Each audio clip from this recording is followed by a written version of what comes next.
Showing my note cards. 1, 2, 3, 4, and 5. Hello, my name is Melissa Acord, and today I will be presenting to you the Treaty of Guadalupe-Hidalgo. This treaty was signed into action on February 2nd, 1848, and it officially ended the war between the United States and Mexico. I feel this agreement was important because not only did it end the war between the two states, but it provided some type of peace and harmony amongst the two. I hope you enjoy my speech on the Treaty of Guadalupe-Hidalgo. The Treaty of Guadalupe-Hidalgo obtained its name from where it was signed into action at, which was a small village called Villa de Guadalupe-Hidalgo.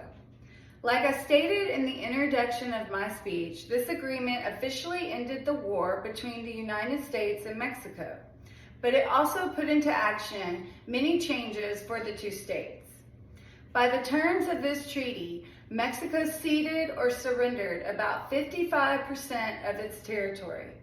This territory in today's present time includes the states of California, Nevada, Utah, New Mexico, most of Arizona and Colorado, and parts of Oklahoma, Kansas, and Wyoming. Along with this territory, the state of Mexico also surrendered to Texas and recognized the Rio Grande as America's boundary line. This means that the United States gained more than 500,000 square miles of land, which expanded the United States territory by about 1/3%. Other terms of the Treaty of Guadalupe-Hidalgo gave the Mexican people some positive outlooks. This included the protection of their property that they still had, and also the protection of the civil rights of the Mexico citizens, which were now living in the new United States territory. This means that federal citizenship was granted to thousands of Mexican people, which they eventually were able to gain full citizenship through the new various states.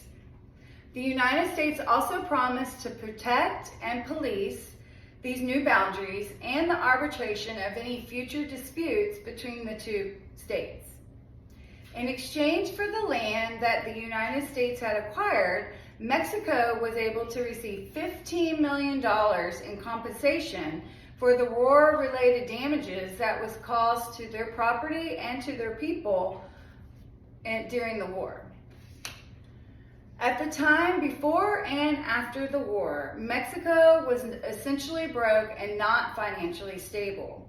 This was due to many reasons, but mostly because America had blocked most of their ports in Mexico, which did not allow them to import or export any goods, which in turn they were unable to get any tax money from the imported goods that they would have gotten if the ports were open. The compensation that the Mexican people gained from the Treaty of Guadalupe-Hidalgo started to make a positive outlook and change for their country in regards to their financial instability. I believe in the end, the United States won the war between themselves and Mexico because of the better resources that they had. This included better rifles, better uniforms, access to plenty of food, and all the horses that they used during the war. The government of America did spend a lot of money going into the war, but I think they came out on top because of all the proclaimed land that they had gained in compensation.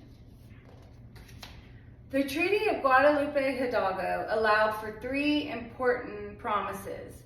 It protected the property rights for the new American citizens. It gave the Mexican people political, social, and economic rights, and it extended the opportunity for the United States citizenship to the Mexican landowners. This treaty also, in my opinion, was a very important turning point in history. With the extension of the United States all the way to the Pacific Ocean, this provided a surplus of ports, minerals, and natural resources for our growing country. Thank you for taking the time to listen to my speech on the Treaty of Guadalupe-Hidalgo.